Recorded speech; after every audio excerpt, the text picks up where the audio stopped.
नोएडा का अवैध twin tower बस ध्वस्त होने वाला है।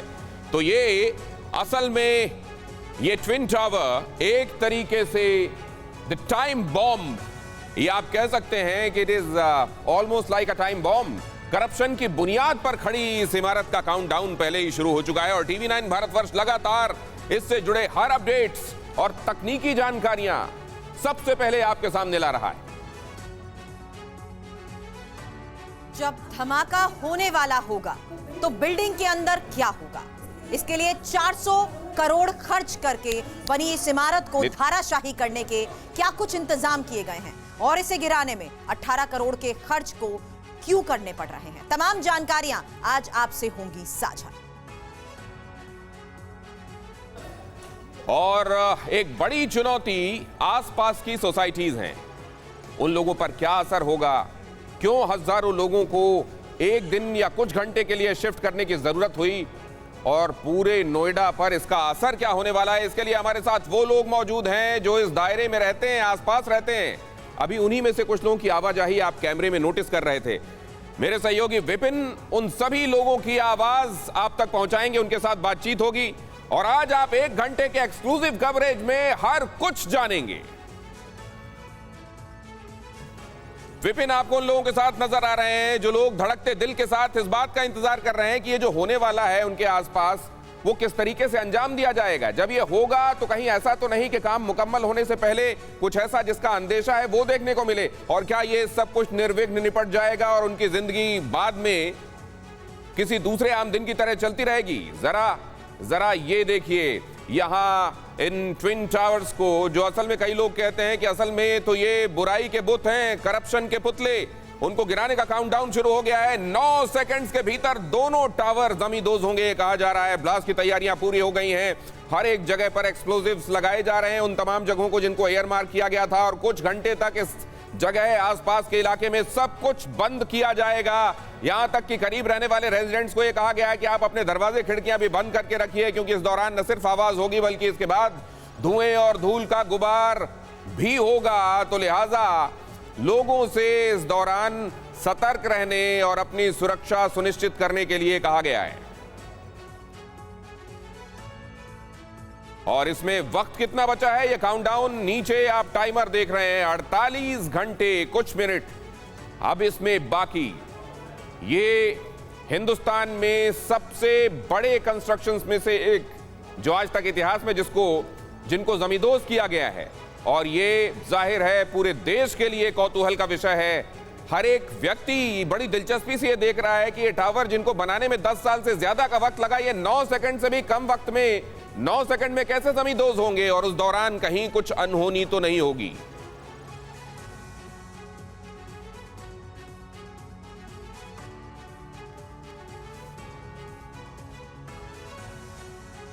तो नोएडा के ट्विन टावर्स को गिराने का काउंटडाउन हो चुका है शुरू, और बड़ी बात ये आपको हम बता रहे हैं, जहां अब 47 घंटे से भी कम वक्त बचा है जब दोनों ट्विन टावर्स ध्वस्त हो जाएंगे, क्योंकि दोपहर 2:30 बजे का, रविवार को दोपहर 2:30 बजे का ये वक्त तय किया गया है जब इन टावर्स को ध्वस्त कर दिया जाएगा। कैसे होगा ये संभव, ये सबसे बड़ा सवाल है, और किस रणनीति के तहत इनको गिराने का ये फैसला लिया गया है, क्या इसको लेकर खास प्लानिंग की गई है और क्या स्ट्रैटेजी अपनाई जा रही है, किस तरीके से इस पूरी इमारत को स्टडी किया गया है, कैसे एक एक प्लेसमेंट की गई है, उसकी टाइमिंग क्या है, ये वो तमाम सवाल हैं जिसका जवाब आज इस खास पेशकश में आपको मिलेगा, क्योंकि लगातार टीवी 9 भारतवर्ष आपको दिखा रहा है वो एक्सक्लूसिव कवरेज कि आखिर किस आधार पर ये बड़ा फैसला लिया गया और किस तरीके से इन ट्विन टावर्स को किया जाएगा ध्वस्त।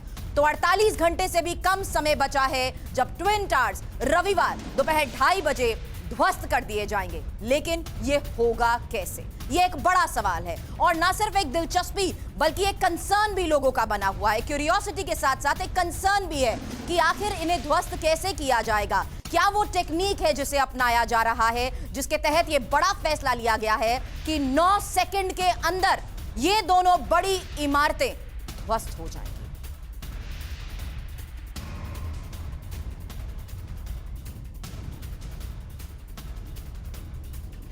तो ये ट्विन टावर्स ध्वस्त होंगे और इसका काउंटडाउन शुरू हो चुका है।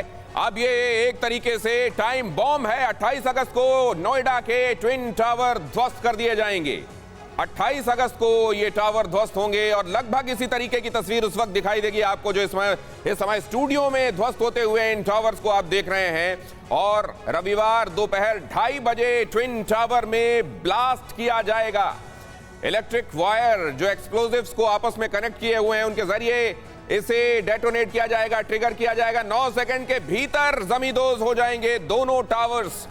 दोनों टावर में कुल 62 मंजिलें, एक में 32, दूसरे में 30 मंजिलें बनाई जा चुकी थी जब इसका काम रोका गया। 3700 या असल में इसकी ऐसा आपको इसका मैग्नीट्यूड समझना है तो 3700 किलो बारूद की मदद से गिराए जाएंगे ये दोनों टावर।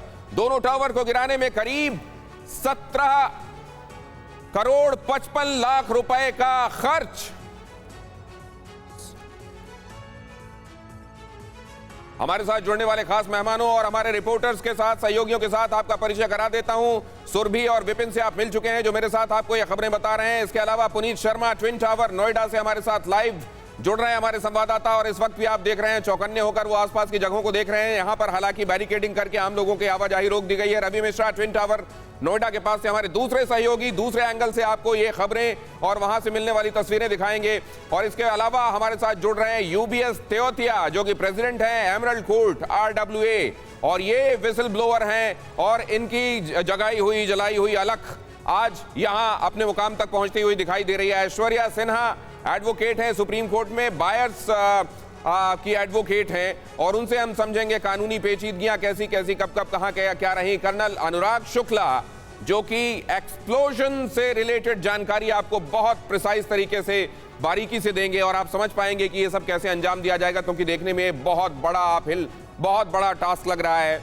विक्रांत तोंगड़ हमारे साथ जुड़ रहे हैं, एनवायरमेंटलिस्ट हैं। कितना बड़ा धुआं और धुएं का गुबार होगा और एनवायरमेंट पर क्या संभावित असर वो देख रहे हैं। इसके अलावा हमारे साथ जुड़ रहे हैं राजीव सिंह जो कि प्रेसिडेंट हैं नूफा के, जितनी हाई राइज बिल्डिंग्स हैं उनका जो एसोसिएशन है उसके वो प्रेसिडेंट हैं और हमारे साथ यहां इस चर्चा में जुड़ रहे हैं। सबसे पहले मैं रवि के पास जाना चाहता हूं। रवि, जिस जगह आप मौजूद हैं आसपास आप क्या देख रहे हैं और खास तौर से आसपास के रहवासियों में क्या मानसिकता है? रविवार करीब है।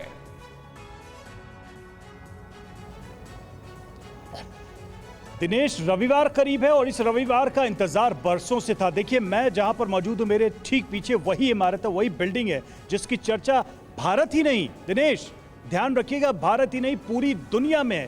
क्योंकि अभी थोड़ी देर पहले मैं इस एडिफिस के प्रोजेक्ट मैनेजर से बात कर रहा था, मयूर मेहता।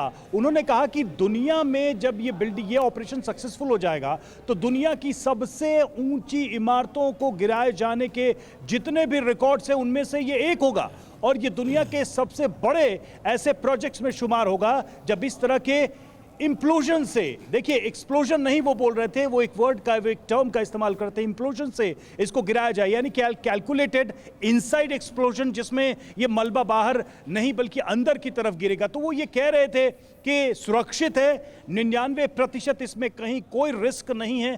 थोड़े बहुत जो एक दो हादसे कहीं कहीं हुए हैं, अन्य कारणों से हुए हैं, लेकिन इसमें हम 100% श्योर हैं कि कहीं कोई बड़ा नुकसान नहीं होगा। बहुत ही सुरक्षित तरीके से इस पूरे काम को अंजाम दिया जाएगा। तैयारियों की जहां तक बात है तो जैसा कि लगातार हम बता भी रहे हैं दर्शकों को कि 100 मीटर से ऊंची ये इमारत है, 2 इसमें टावर हैं, 32 मंजिला और 28 मंजिला, और इसमें 9000 से ज्यादा होल्स किए गए हैं जिनमें बारूद बिछाया गया है और उनको डेटोनेट किया जाएगा दोपहर 2:30 बजे रविवार को 28 अगस्त को, और उसके साथ ही ये बिल्डिंग गिरेगी। खास बात यह है कि नीचे से ये ब्लास्ट शुरू होगा, ये इग्निशन शुरू होगा और फिर वो ऊपर की तरफ जाएगा और ये बिल्डिंग फिर एक सेंट्रलाइज तरीके से नीचे गिरेगी, जिसमें जो है मलबा भी एक लिमिटेड जो कैलकुलेशन है, लिमिटेड दायरे में ये मलबा गिरेगा और वो ज्यादा फैलेगा भी नहीं। तो ये सारी जानकारी, तो ये जो आपने जिस बात को रेखांकित किया अभी, उस बात को लेकर आपने कहा सिर्फ देश की नहीं, देश के लोगों में तो उनके यहाँ ये हो रहा है तो कौतूहल है, दिलचस्पी है, कई तरह के अंदेशे भी हैं, लेकिन विदेशों में भी इसको बहुत गौर से देखा जा रहा है।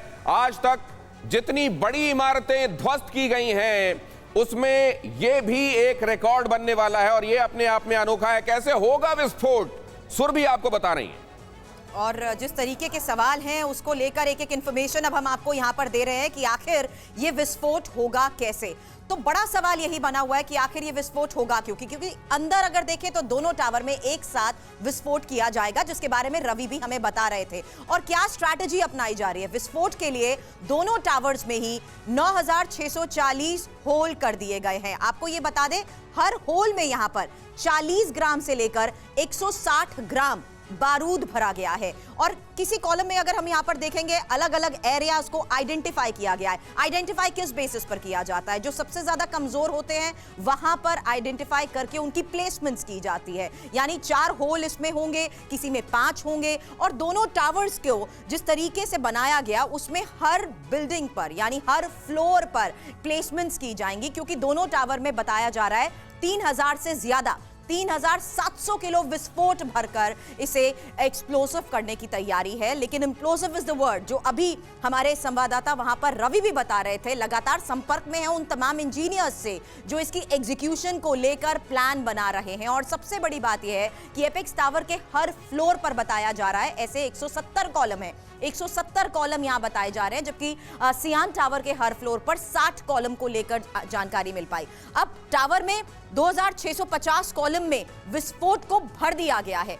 आपको इस बीच ये भी बता दें कि 10 भारतीय इसके अलावा 7 विदेशी ब्लास्टर्स इस ब्लास्ट में शामिल बताए जा रहे हैं, क्योंकि एक बड़ी टीम इसको ना सिर्फ एग्जामिन करती रही बल्कि इसकी एग्जीक्यूशन में किस तरीके से, कहां पर, कैसे प्लेसमेंट की जाएगी, किस हिस्से में वायर्स को कनेक्ट करते हुए इनको आगे एग्जीक्यूट करा जाएगा, उसकी प्लानिंग करती रही। और आपको यह भी बता दें कि इसी तरह से जो आप देख रहे हैं 100 मीटर की यहां पर दूरी होगी। ये जो रेड ब्लिंक आप देख रहे हैं, ये बकायदा गैप्स हैं जहां पर प्लेसमेंट करके पूरी वायरिंग की गई है इमारत के अंदर। 100 मीटर की दूरी से इलेक्ट्रिक वायर्स के जरिए इसे ट्रिगर किया जाएगा, जिसमें बड़ी बात यहां पर हम ये जानने की भी हमारे एक्सपर्ट्स के साथ कोशिश करेंगे कि आखिर ये सारे एक्सप्लोसिव किस तरीके से एग्जीक्यूट किए जाते हैं। दिनेश, मैंने जैसे शुरू में भी कहा था कि एक क्यूरियोसिटी के साथ साथ कंसर्न जरूर बना हुआ है, क्योंकि ऐसा पहले कभी हुआ नहीं है। सेफ इसे जरूर बताया जा रहा है, एहतियात के तौर पर एडवाइजरीज भी दिए गए हैं, लोगों से आदेश भी दे दिए गए हैं कि सेफ जोन में रहें, बाहर ना निकले। लेकिन ये पूरा प्लान कैसे बनाया गया, किस टेक्निक को अपनाया जा रहा है दिनेश, ये सबसे बड़ा सवाल। जो टेक्निक है उसके बारे में हम खास तौर से कर्नल साहब से बात करेंगे, लेकिन सबसे पहले यूबीएस तेवतिया साहब के पास मैं जाना चाहता हूं। तेवतिया साहब, बहुत स्वागत है आपका। और वो लम्हा जब आपने सोचा होगा कि ये क्या हो रहा है, इसको रुकना चाहिए और इसको तो हटना चाहिए यहां से, ये बहुत बड़ी धोखाधड़ी है, आपने सोचा था कि आखिर आपकी लड़ाई यहां अंजाम तक पहुंच जाएगी?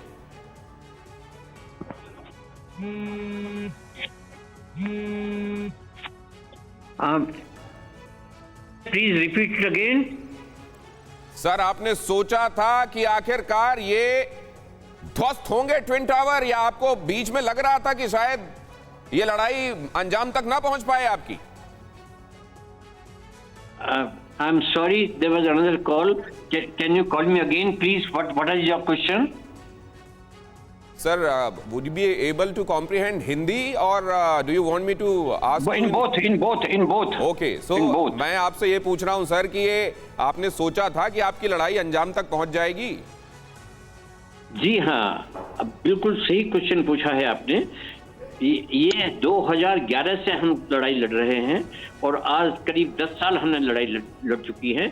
मैं पहले दिन से ही कन्विंस था कि after seeing the rules, regulations, bylaws of the authority, convince था कि ये अगर कोर्ट में कंटिन्यू रहे और हम फाइट कर पाए लगातार, तो हमारी जीत जरूर संभव होगी। लेकिन हाँ, इतनी लंबी लड़ाई लड़ने के लिए बहुत कुछ कमिटमेंट चाहिए था, पैसे चाहिए थे और 7 लोगों को चाहिए था। हमारी एक 4-5 आदमियों की जो कमिटेड कमेटी थी, वो हम लोग साथ वर्क करते रहे। उस टीम को मैंने लीड किया और मुझे उम्मीद थी कि अगर हम ये कंटिन्यू रखेंगे तो हम जरूर जीतेंगे।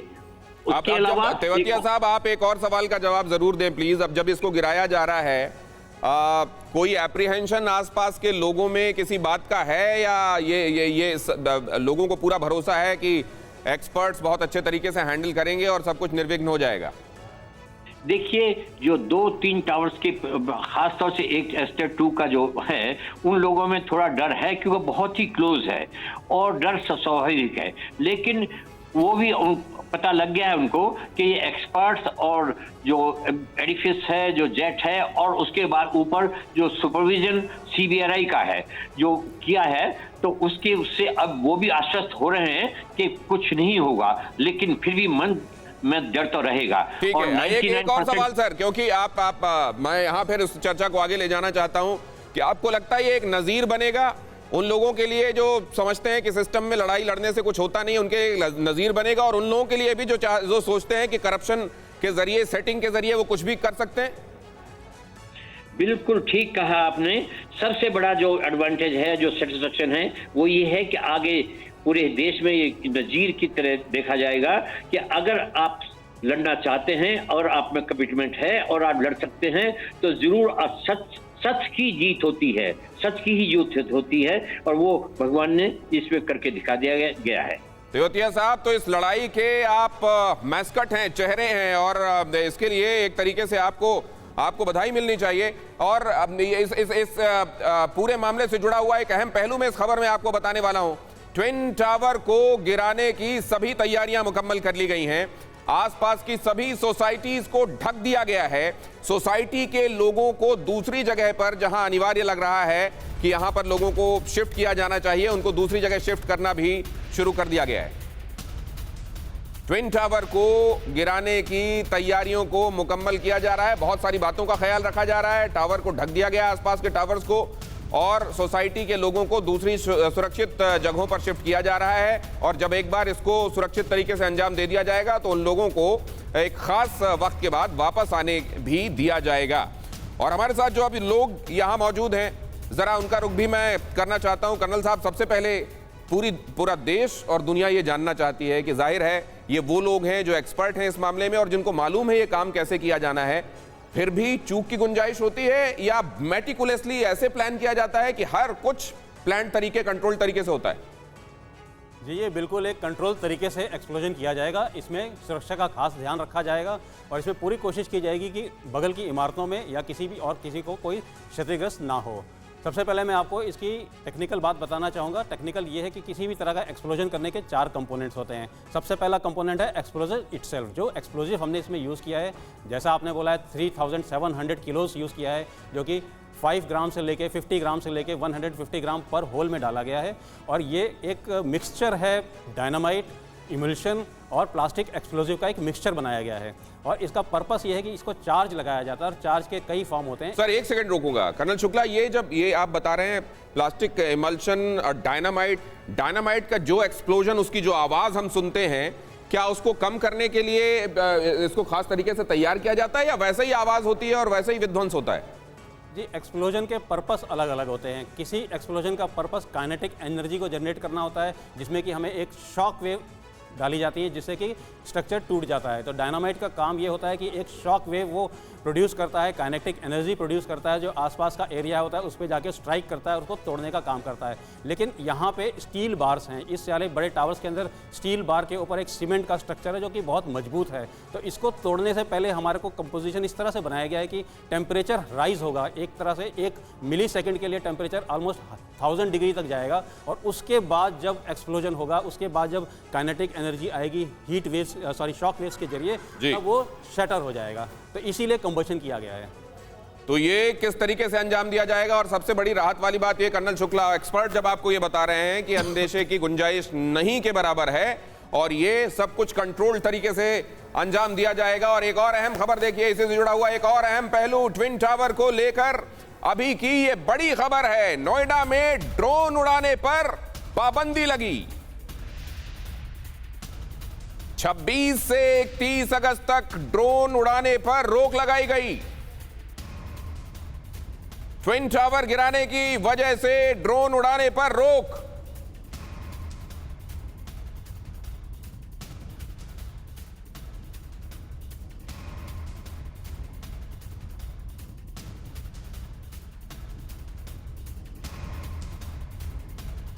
जाहिर है कुछ घंटे और टाइमर आप देख रहे हैं।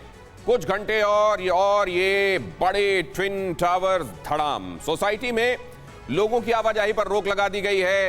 एहतियातन बहुत सारे कदम उठाए जा रहे हैं। 500 मीटर तक, आधा किलोमीटर तक सोसाइटीज को खाली कराया जा रहा है और 30 मिनट तक सोसाइटी का एंट्री गेट बंद रखा जाएगा। करीब 7,000 परिवार घर से उस दौरान बाहर रखे जाएंगे। शाम 4 बजे तक लोगों को सोसाइटी से बाहर रहना होगा। रविवार सुबह से इस जगह का इलेक्ट्रिसिटी का और वाटर का कनेक्शन काट दिया जाएगा। सोसाइटी की छत पर जमा होना मना रहेगा। मतलब ऐसा नहीं कि आप घर छोड़ दें और छतों पर जाकर इकट्ठे हो जाएं। वीडियोग्राफी और फोटोग्राफी करने पर भी मनाही इस दौरान आयद रहेगी और बालकनी में भी खड़े होने पर रोक लगाई गई है। मतलब ना तो आप छत में खड़े हो सकते हैं, ना बालकनी में खड़े हो सकते हैं इस आधा किलोमीटर के एरिया में, और आप आसपास नहीं रह सकते हैं। आप एक बार बाहर चले जाएंगे तो एंट्री गेट बंद कर दिया जाएगा और फिर वो बाद में ही खोला जाएगा। उस दौरान आपको बाहर रहना होगा और सुरक्षित दूरी पर रहना होगा।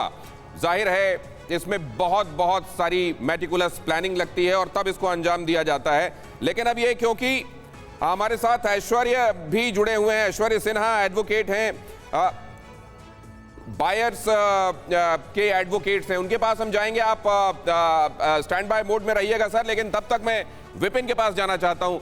जब ये बताया जा रहा है कि इस जगह को खाली कराया जाएगा, लोग वहां नहीं पहुंच पाएंगे और छतों में, बालकनी में ना रहें, तो तमाम अश्योरेंसेस दिए जा रहे हैं, एक्सपर्ट्स वहां पर हैं, लेकिन अंदेशे भी हैं क्या दिमाग में? बहुत ज्यादा अंदेशा है दिनेश, और अंदेशा इसलिए है क्योंकि वहां पर पूरा इलाका में लोग बहुत ज्यादा हैं, कई सारे टावर्स हैं, कई सारी सोसाइटीज हैं और इसीलिए तमाम प्रिकॉशंस लिए जा रहे हैं। इलाके को खाली कराया गया है, लेकिन जिनके मकान हैं, जिनके घर हैं, जिनके फ्लैट्स हैं, जिनके अपार्टमेंट्स हैं, उन लोगों के मन में बहुत ज्यादा डर है कि आखिरकार और इत्तेफाक की बात है कि विपिन और मैं भी खुद उससे बहुत दूर नहीं रहते। विपिन, इन लोगों से जरा बात करेंगे, ये भी वहीं से आए हुए लोग हैं, क्या कहते हैं? बमुश्किल मेरा और आपका घर उस टावर से 500 मीटर की परिधि में आता है और हमारे साथ जो लोग मौजूद हैं ये भी आधा 1 किलोमीटर के अंदर रहने वाले लोग हैं और इनके मन में क्या चल रहा है, कितने डरे हुए हैं, उनसे बात करते हैं। मैम, आप किस सेक्टर में रहती हैं?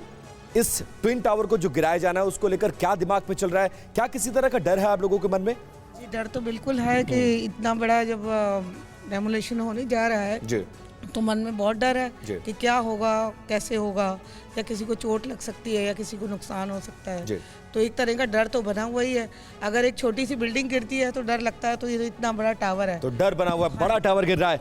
क्या मन में संशय क्या चल रहा है, दिमाग में क्या चल रहा है? आप लोग क्या प्रिकॉशंस जो कहा जा रहा है प्रशासन के द्वारा वो तो आप लोग ले रहे हैं, लेकिन उसके बावजूद अपना घर, जिसको सपनों का घर कहा जाता है, उसको छोड़कर जाना, और ये भी डर है कि जब ब्लास्ट होगा तो उसका असर आप लोगों के घरों पर तो नहीं आएगा? असर तो होगा सर, पर ये है कि डर भी है कि कैसे क्या होगा। आप लोग आए हैं वहां से, आप लोग क्या कहना चाहेंगे? किस तरह का सब कुछ जो तैयारियां हैं उसके बावजूद अगर आप लोग को लग रहा है कोई संशय है तो वो संशय क्या है? और प्रशासन से आप लोग अगर कुछ कहना चाहें हमारे जरिए तो? मैं प्रशासन से रिक्वेस्ट करूंगा कि आगे ऐसा कभी ना हो कि ऐसे इलीगल कंस्ट्रक्शंस हो। दूसरी बात जो आज हम लोग फेस करेंगे इस बिल्डिंग के डिमोलिश होने के बाद, नज़दीक के एरिया में तो पोल्यूशन के लिए बहुत ज़्यादा खतरा रहेगा, खासकर छोटे बच्चों के लिए जब ब्लास्ट की आवाज़ आएगी। ये आगे ना हो, इसके लिए गवर्नमेंट को कदम उठाना चाहिए। पॉल्यूशन एक बड़ा फैक्टर है सर, पॉल्यूशन एक बड़ा फैक्टर है, इसको लेकर भी मेजर्स लिए जा रहे हैं, लेकिन उसके बावजूद आपको लग रहा है कि जब इतनी बड़ी बिल्डिंग गिरेगी तो जाहिर है कि पॉल्यूशन होगा, आसपास के इलाकों में फर्क पड़ेगा, खासकर उस नोएडा में जो ऑलरेडी पॉल्यूटेड है। पॉल्यूशन तो डेफिनेटली होगा और बहुत ज़्यादा ही होगा, और मेरे ख्याल से गवर्नमेंट इस चीज़ को नज़र में रखा हुआ है और उसके लिए जरूर प्रिकॉशन ले रही होंगे इनके। बच्चों के लिए आप लोग कंसर्न? मैं विपिन वहाँ एक छोटी बच्ची है, क्या वो बात करेगी? बच्चों की मालूम है क्या होने वाला है? और आप चूंकि बच्ची को लेकर आई हैं और बच्चों को लेकर बहुत ज्यादा कंसर्न है कि हम तो फिर भी घरों में रहेंगे, बच्चे नहीं मानते हैं, उसके बाद निकलेंगे और ये पॉल्यूशन जो होगा वो कई घंटों तक, कई दिनों तक हवा में बना रहेगा, तो बच्चों के लिए क्या कंसर्न है? कितनी बड़ी चिंता की बात है बच्चों के लिए? छोटे वैसे ही जब दिवाली का त्यौहार आता है तो जब बम पटाखों की आवाज़ आती है, छोटे बच्चे तो वैसे ही इतना डर जाते हैं, हम लोगों को ऐसे ही रहता है। अभी कोरोना काल से जैसे निकले हैं सब लोग, तो पोल्यूशन तो वैसे ही अभी देखिए दोबारा कह रहे हैं मास्क लगाने के लिए, तो इसी साइड खतरा है क्योंकि अभी बड़ी मुश्किल से बच्चों के स्कूल खुले हैं और स्कूल अभी भी ज्वाइन हुआ है, और फिर अभी ये जैसे पोल्यूशन की बात हो रही है तो कोरोना से वैसे ही पूरे देश ग्रस्त तो हुआ। पॉल्यूशन एक बड़ा सब्जेक्ट है माता पिता के लिए, खासकर आप जब बाहर निकलती हैं बहुत सारे पेरेंट्स आपसे मिलते होंगे, उनके कुछ कंसर्न अगर आप हमारे जरिए रखना चाहें तो। सबका यही वही है कि पता नहीं ऐसे क्यों कर रहे हैं, क्योंकि इनको पता है अभी देखिए जिस उससे देश निकल रहा है इसमें ऐसी ऐसी बातें जो हम सुनते हैं। विपिन, मैं आपके पास वापस लौटूंगा। आप देख रहे हैं कि बिल्कुल। कंसर्न्स हैं, ये कंसर्न्स कई तरह के हैं कि कहीं घर के शीशे तो नहीं चटक जाएंगे, एसी काम करते रहेंगे क्या, और उससे बड़ी बुजुर्गों की और बच्चों की सेहत पर क्या असर पड़ेगा। लेकिन पहले मैं ऐश्वर्य सिन्हा के पास जाना चाहता हूं। ऐश्वर्य सिन्हा, कोर्ट में चली ये लंबी कवायद, इसमें आए कई दौर और इसकी पेचीदगियां, आपका अभी तक का अनुभव, उसको नटशेल में अगर हमको 1-2 मिनट में बता सकें आप। देखिए, ये है तो एक लैंडमार्क ऑर्डर, बिकॉज आज तक सुप्रीम कोर्ट की हिस्ट्री में ऐसा ऑर्डर नहीं पास हुआ है जहां पे इतने बड़े टावर को डिमोलिश किया गया है। आए दिन ऐसा होता है कि जब कुछ इलीगल कंस्ट्रक्शंस हो जाती हैं, सुप्रीम कोर्ट कई पेनल्टी इंपोज करके उस चीज़ को रेगुलराइज कर देता है, लेकिन इसका एक्सप्लॉइट होना, इसका अब्यूज़ होना काफ़ी लाजमी है। बिकॉज होता ये है कि कोई इलीगल एक्ट को जुडिशल ऑर्डर से लोग लीगलाइज कर लेते हैं, कोई बाय पेनल्टी देने के लिए, लेकिन यहाँ पे सुप्रीम कोर्ट और हाई कोर्ट दोनों ने व्यू लिया कि ये पूरा टावर, एक तो पहली बात गलत कंस्ट्रक्ट हुआ, साथ में पूरी अथॉरिटी हैंड इन ग्लव जिस तरह से थी, जिस तरह से अथॉरिटी के आंखों के सामने इतना बड़ा इलीगल अवैध स्ट्रक्चर बनता चला गया, जिस चीज़ को कोर्ट ने पॉइंट आउट किया, जिस चीज़ पे कोर्ट ने बोला भी सारे ऑफिशियल्स पे एक्शन लेने के लिए, और डिस्पाइट पेनल्टी और ये सब होने का प्रावधान होने के बावजूद भी तब भी सुप्रीम कोर्ट ने कहा कि इसको डिमोलिश किया जाए। ये बहुत ही स्ट्रॉन्ग मैसेज है against the builders, specially the authorities, क्योंकि उनकी आंखों के सामने ये सारा काम हुआ और वो कंप्लिसिट थे इस पूरे इलीगल एक्ट में।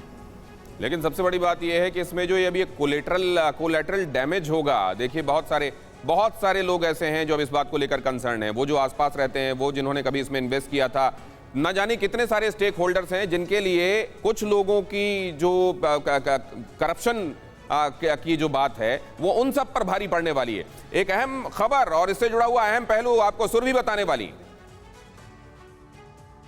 और इस बीच बड़ी बात यही है कि ब्लास्ट से पहले कई बार अब की जाएगी फाइनल चेकिंग, क्योंकि यहां पर फाइनल चेकिंग करना एग्जीक्यूशन से पहले बहुत जरूरी है। चारों तरफ से ग्रीन सिग्नल्स मिलने के बाद ही बटन दबेगा। अब ब्लास्ट का बटन दबाते समय 3 लोगों की मौजूदगी को लेकर भी बड़ी खबर आ रही है, तो यानी एग्जीक्यूशन को मॉनिटर भी किया जाएगा।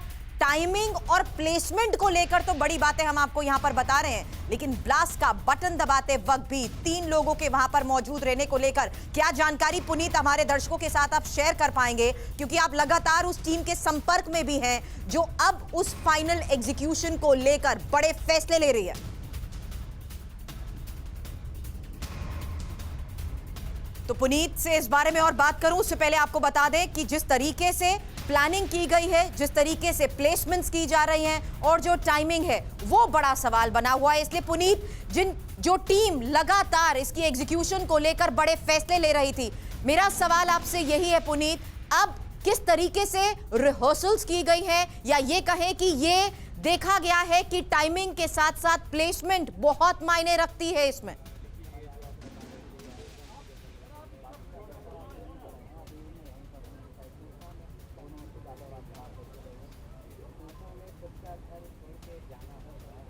पुनीत तक लगता है हमारी आवाज नहीं पहुंच रही। यहाँ पर सबसे बड़ा सवाल जो आपने किया है उसका जवाब यही है कि रोजाना कई बार इस चीज को रीचेक किया जा रहा है, दिन में 3-3 बार रीचेक किया जा रहा है और 32 मंजिल तक पैदल जा करके चीजों को चेक किया जा रहा है। आ रही है आपकी आवाज पुनीत, बताएं। सुरभि आवाज आ रही है? जी आ रही है। सिक्योरिटी के लोग हैं वो जा रहे हैं। सबसे बड़ा सवाल सुरभि आपको बताना चाहूंगा, ये जो घर है वो करोड़ों रुपए खर्च करके तिनका जोड़ करके किया। ये महिलाएं इस टावर की मेरे साथ मौजूद हैं जो इस वक्त काफी ज्यादा परेशान हैं, क्योंकि इन्हें पता ही नहीं कि 28 तारीख को 2:30 बजे के बाद आखिर होगा क्या। हम मेरे साथ रजनी सेठ जी मौजूद हैं, मोनिका जी मौजूद हैं। रजनी जी ये बताइए, बहुत कम वक्त बचा है, तैयारियां कैसी, आप लोगों को घर से जाना पड़ेगा, क्या अभी मन पर बीत रहा है? अभी तो ऐसा नहीं लग रहा है कि ये लोग तो एश्योर कर रहे हैं कि सब कुछ ठीक जाएगा। थोड़ा मन में डर होता है, बट लेकिन इतनी एश्योरेंस के बाद लग रहा है कि सब कुछ ठीक ही होगा। तो हम लोग का जाने का अरेंजमेंट भी उन्होंने किया है कि पूरा डे आप दूसरी सोसाइटी में स्पेंड कर सकते हैं और उसके बाद शाम को you can come back also. तो लेट्स सी कि क्या होता है। रजनी जी हमारे साथ मोनिका जी हैं। मोनिका जी, आप बिल्कुल नज़दीक रहती हैं, इससे कुछ मीटर की दूरी है। ये बताइए कि घर में क्या क्या सामान लेकर के जा रही है, क्या डर है कि वापस आएंगे क्योंकि कांच वाच टूटने की आशंका है? कांच वांच नियर बाय टावर्स के तो टूटने की पूरी आशंका है वाइब्रेशन के थ्रू, और बाकी हम अपना ग्रीन एरिया पर कवर कर रहे हैं क्योंकि ग्रीनरी खराब होने का डर है। सीमेंट के बाद फिर प्लांट्स हमारे सारे खराब हो जाएंगे, और बाकी तो थोड़ा बहुत सामान 2 दिन का तो पैकिंग करके ले जा ही रहे हैं कि सीएमडी अगर वापस ना आ पाए तो 1 दिन और स्टे करना पड़ेगा हमें। तो ये बताइए कि गलती किसी की, कुछ ना कुछ नुकसान आप लोगों का तय है, मान रही हैं? अब गलती तो बिल्डर की है ही और भुगत रहे हैं हम लोग। भुगत रहे हैं ये लोग। कहीं ना कहीं देखिए सुरभि, डर जरूर बना हुआ है कि क्योंकि कुछ ना कुछ नुकसान होना तय है, और इनका ये लगातार सवाल यही कर रहे हैं कि आखिर हमारी गलती क्या है। उनकी गलती क्या है, उन लोगों को क्यों भुगतना पड़ रहा है? वो लोग जो इस पूरे मामले में कुछ एक लोगों की मिली भगत, साठगांठ और करप्शन का खमियाजा उन लोगों को क्यों भुगतना पड़ रहा है? ये अहम खबर देखिए। दोनों टावर गिरने से हजारों टन का मलबा जमा होगा। 4 मंजिल की ऊंचाई तक दिखाई देगा मलबा। मलबा हटाने में कम से कम 3 महीने का वक्त लगेगा। 9 सेकंड में ये ट्विन टावर्स होंगे धराशायी, लेकिन मलबा हटाने में लगेगा कम से कम 3 महीने का वक्त। दोनों टावर के गिरने से 3000 ट्रक मलबा जमा होगा।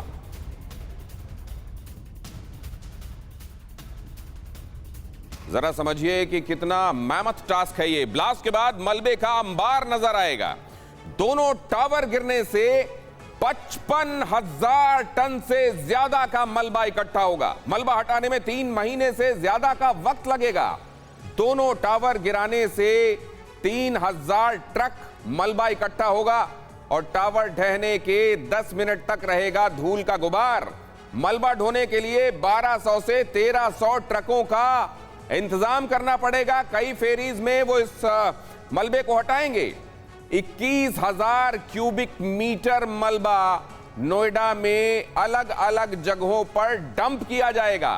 मलबे को डंप करने के लिए 5-6 हेक्टेयर जमीन चिन्हित की गई है।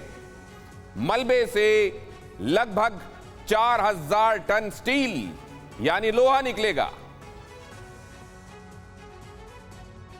और अब ऐसे में यह समझना आवश्यक है कि जब इतना पहले जिस दिन यह ध्वंस होगा उस दिन कितना धुएं का गुबार, पर्यावरण पर क्या असर, जब ये मलबा हटाया जाएगा तब भी जाहिर है ये उड़ेगा, यहां से धूल उड़ेगी, ट्रकों की आवाजाही वो इस जगह की शांति को भंग करेगी। विक्रांत, मैं समझना चाहता हूं आप इसको कैसे देख रहे हैं? ये अभी तो ये ठीक है, जो हो जाएगा 28 तारीख को वो होगा, वो भी सांसें थाम कर लोग देख रहे हैं, लेकिन उसके बाद क्या होगा?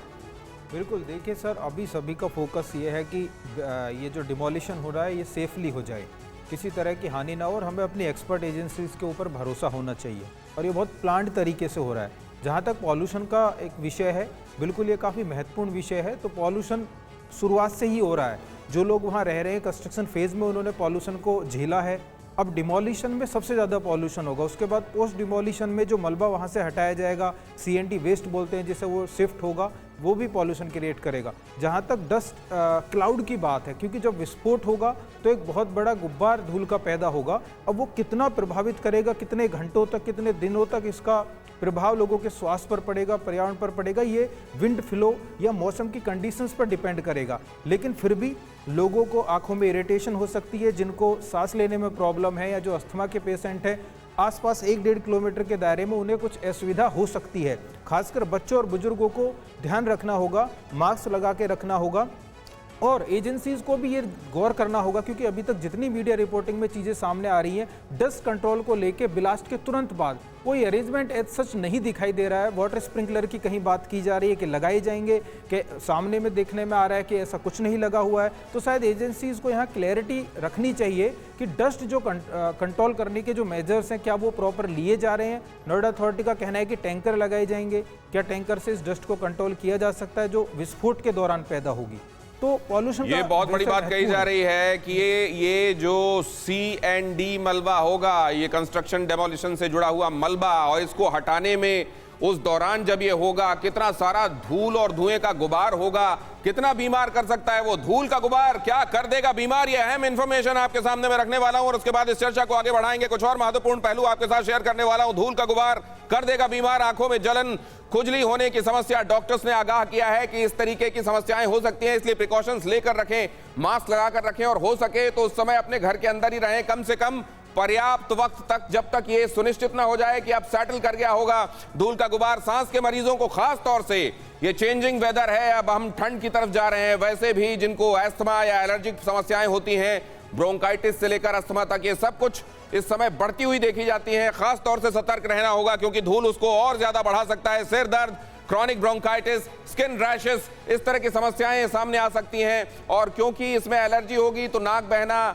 गले में समस्या, कफ की समस्या, अस्थमा के अटैक, ब्लड प्रेशर का इंक्रीज कर जाना, प्रेग्नेंट महिलाओं में जल्दी लेबर पेन शुरू हो सकता है और यह तक मुमकिन है कि प्री मैच्योर डिलीवरी हो सकती है। लिहाजा डॉक्टर्स के संपर्क में रहें और जो एहतियात है वो बरतें। एलर्जिक साइनोसाइटिस जैसे रोग भी इसमें संभव हैं। अब आप सोचिए, जब इतनी सारी बातें हो रही हैं, एक आदमी जो इन घरों में रहता होगा, आसपास के घरों में रहता होगा, उसके लिए कितने बड़े अंदेशे हैं उसके सामने। राजीव साहब, ये जो आप हाई राइज बिल्डिंग्स के एसोसिएशन को जिसको आप हेड करते हैं, किस किस तरीके की बातें इस समय लोग आपसे कर रहे हैं, क्योंकि कंसर्न तो होगा, क्या कहते हैं वो आपसे? Thank you Dinesh.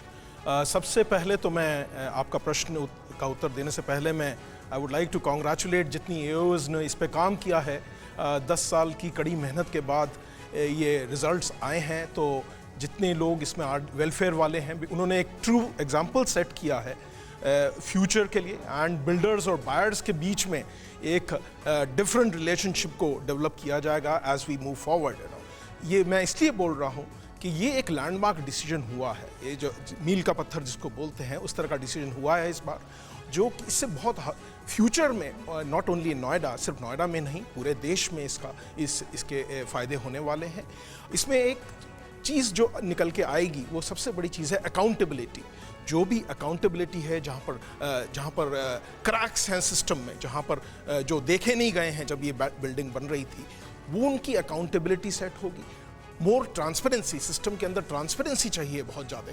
जब तक ट्रांसपेरेंसी नहीं आएगी ये ठीक नहीं होगा। तो अभी भी अब समय आ गया है कि अगर हमें बिल्डर और बायर्स, जो ऑलरेडी गौतम बुद्ध नगर में बहुत सारे लोग जो हैं बहुत सफ़र कर चुके हैं, बायर्स जो हैं काफ़ी सफ़र कर चुके हैं, तो ये एक समय है जहाँ पर बदलाव आएगा, जहाँ पर ट्रांसपेरेंसी, किस तरह की ट्रांसपेरेंसी अगर कोई पूछे। सर, ये विशफुल थिंकिंग है, ये एक इंसिडेंट क्या बाकी जगहों पर इंसाफ के लिए और उम्मीद के लिए रास्ता खोल रहा है? वाकई है ये वन ऑफ इंसिडेंट है, ये मैं आपसे समझूंगा, लेकिन उससे पहले एक अहम खबर आ रही है और सुरभि आपको वो पहलू बता रही है इस पूरे मामले से जुड़ा हुआ। सुरभि, क्योंकि बड़ी खबर इस बीच दिनेश यही है कि ट्विन टावर को लेकर अब सीएम योगी की तरफ से भी बड़ी बैठक की गई है। गिराने की तैयारियों को लेकर सीएम ने सारी जानकारी जुटाई है और इसी सिलसिले में ये बड़ी खबर आ रही है कि सीएम योगी खुद नजर बनाए हुए हैं। हालांकि ध्वस्त करने में कड़ाई से सुरक्षा मानकों की पालन की बात यहां पर सीएम योगी आदित्यनाथ कह रहे हैं। और सीएम की समीक्षा बैठक के बाद आपको बता दें, IIDC ने भी दिशा निर्देश जारी कर दिए हैं। और खबर जिस तरीके से लगातार हम अपने दर्शकों को यहां पर पहले ही बता रहे हैं कि न सिर्फ तमाम एडवाइजरीज जारी की गई है, बल्कि इस पूरी सिचुएशन को मॉनिटर किया जा रहा है। और बड़ी बात यही है कि खुद सीएम योगी आदित्यनाथ भी इसको लेकर टीम्स के संपर्क में हैं और उनके साथ बड़ी बैठक की गई है। ये जानने की कोशिश की गई है कि आखिर किस तरीके से लोगों को दिशा निर्देश दिए गए हैं और जो टीम्स इसको लेकर काम कर रही हैं उन्होंने भी सीएम को एक इनपुट दिया है। रवि मेरे सहयोगी लगातार इस पर नजर बनाए हुए हैं। रवि, ना सिर्फ आसपास के लोगों से आपने बात की, आपने उन तमाम इंजीनियर्स के साथ भी बात की जो इसकी एग्जीक्यूशन में काम कर रहे हैं। बड़ा सवाल यही है कि पुलिस प्रशासन सबकी नजर, और अब तो खुद सीएम ने भी इसकी एग्जीक्यूशन से पहले एक बड़ी बैठक कर एक जानकारी जुटा ली है।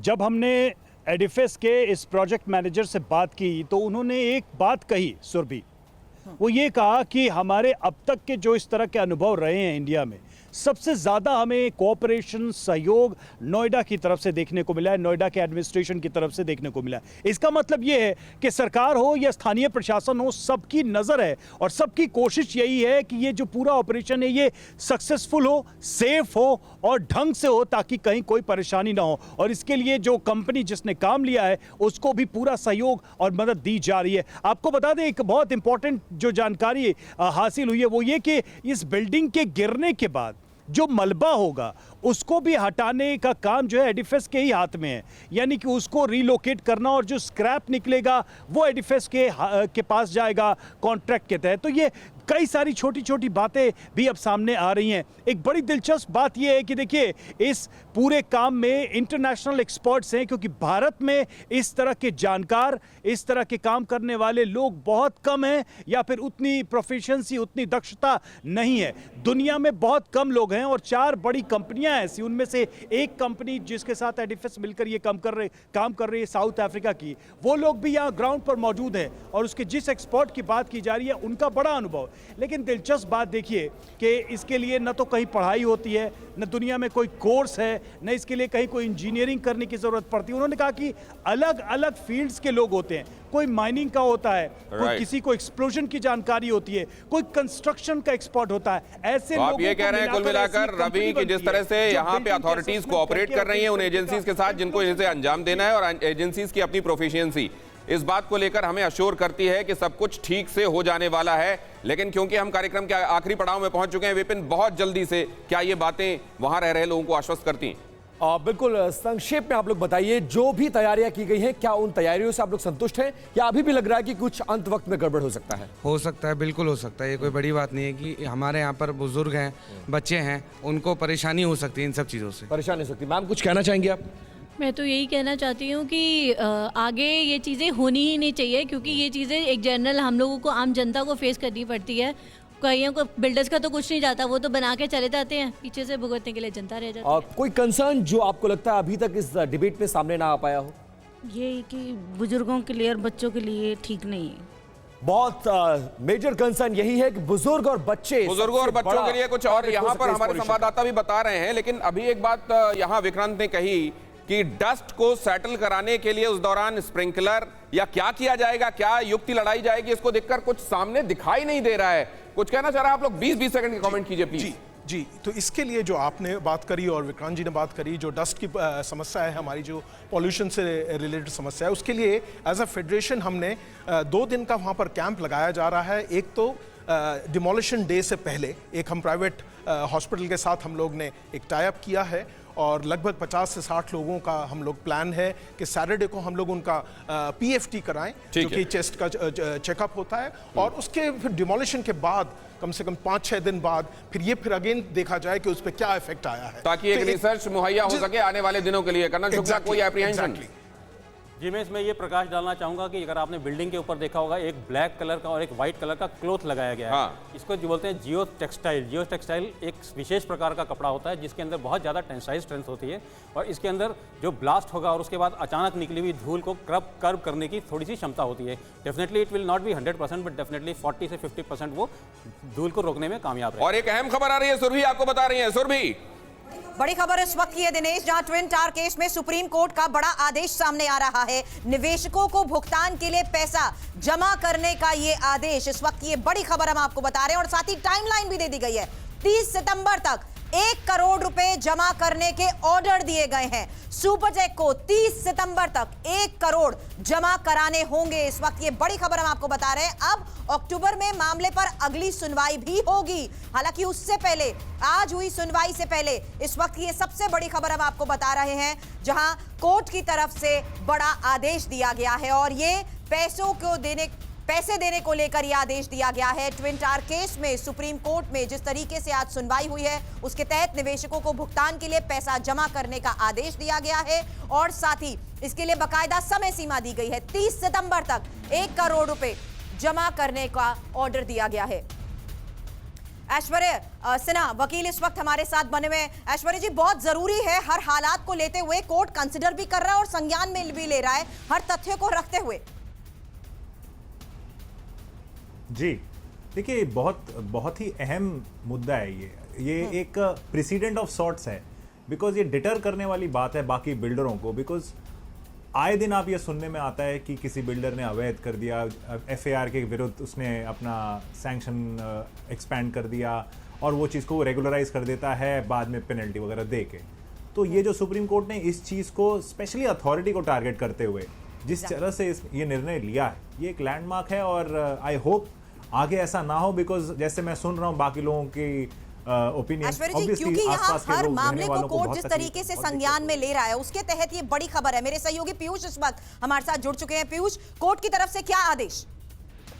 देखिए, कोर्ट ने आज जो IRP है इसमें बेसिकली जो रेजोल्यूशन प्रोफेशनल्स हैं, इसमें जो सुप्रीम कोर्ट की ओर से नियुक्त किए गए हैं बायर्स के हितों को ध्यान में रखते हुए इस मामले में समझौता करने के लिए, ताकि उन्हें जो ब्याज है और जो रकम जो जिसकी उन्होंने खरीद की थी फ्लैट की, वो रकम वो समेत जो है बायर्स को मिल जाए।